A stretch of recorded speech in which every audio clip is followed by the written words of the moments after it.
Hello, good morning client. This is ka-DIY SBin Shop. For this day, magde-demo po natin yung order nyo para po malaman nyo po kung paano siya install. Okay?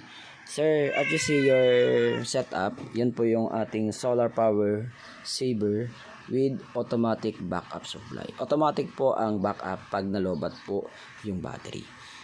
Sir, as you see, ang reading po ng automatic natin is 13.1. Yan po yung output. Okay, sir. And then, ito po yung LVD. So, explain ko po lahat ng system, no?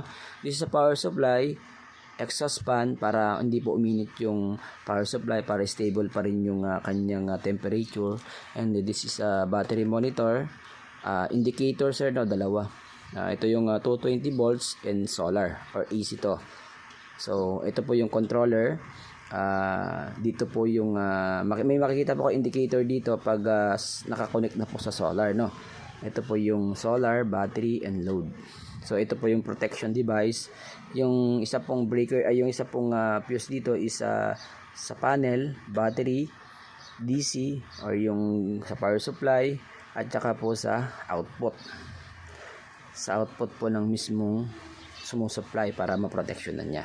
And then this is bypass, push button, relay 1, relay 2, terminal lug 2, terminal lug 1, and output.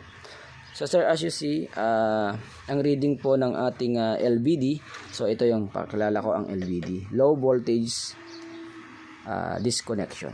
So sir, ito as you see, naka-settings po siya sa 11.5.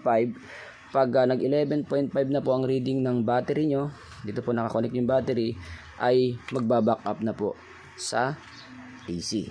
So, sir, testingin natin para makita nyo po, para madali nyo pong maintindihan. Sorry sir, nagbibiddal ako. Okay sir. At just sir, dito lalagyan natin ng butas, tsaka dito, at saka dito. Para po, pag minount nyo, itutornilyo na lang po sa walling. Okay, sir? So, testing natin siya, sir.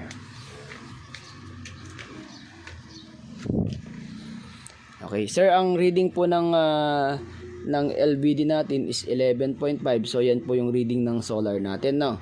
So, sir, pag umabot po ng 12.5, yun po yung on niya. So, under po yung solar mo pag umabot po ng 12.5. So, testingin natin, sir. Yan, sir. Tataas natin yung voltahe.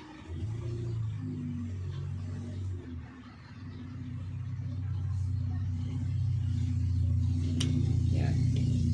So, meron pong arrival, sir, na 3 seconds na lilipat na po sa solar. So ito po yung indicator ng solar, hindi po indicator ng 220 volts. So at just sir, 12.4 pero 12.5 yan sir kasi nagbawas lang siya ng konti. Na-reach niya naman kanina eh. Yan. Okay sir, 12.9 na sir, no. So kung nakikita mo sir, pag yan po ay nalobat, so yun yung isang settings niya sir, no. Pag full charge po yung battery natin, 12.5 pataas, solar po magsusupply sa iyong output. So, testingin naman po natin yung isang settings niya pag nalobat po at magbaback up yung AC.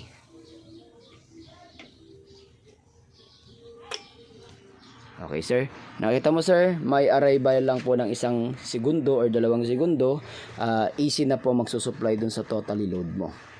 So, yan sir ang ating solar power with AC backup supply. So, may additional tayo sir. Pag gusto mong isagad sir yung ating solar, pwede nyo pong gamitin itong bypass switch. So, ito po yung main ito yung main ng AC. Protection po ito, 10 amperes po ito. So, ito po yung bypass. So, paano gamitin ang bypass? Okay. Sir, as you see, naka-AC siya, no? So, yung ating solar po is 11.5. So, shumut down na po siya.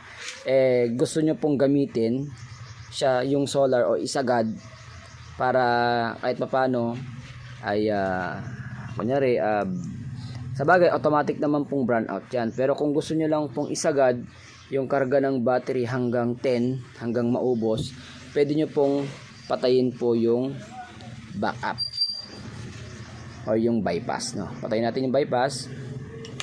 Pag pinatay nyo po yung bypass, patayin nyo rin po yung backup para masagad na po siya. Yan. Sagad na po yan, sir. Hanggang maubos yung baterya mo, sagad na kasi hindi na umaandar yung LVD. So, sagad-sagadin mo yan. Pero, sir, take note, wag po laging sinasagad. Baka masira po yung battery natin. Pero although wala pa naman pong nasira na nagsagad. Pero hindi ko inallowed po na lagi-lagi pag may bagyo lang, sir.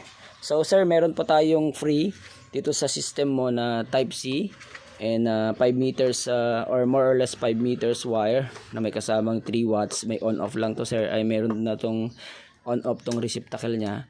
And then meron po tayong cord or 3.5 or number 12 standard po para po sa inyong battery po, no. Ko-connect na lang po, no. Plug and play na lang po ito, mga sir, no. So i-connect mo na lang diyan, sir, sa lugar mo yung meron po tong kasamang wire, sir. Okay, ito po yung sa battery. Lagyan ko na lang po ng indicator dito, indicator yung symbol na sa connect sa battery.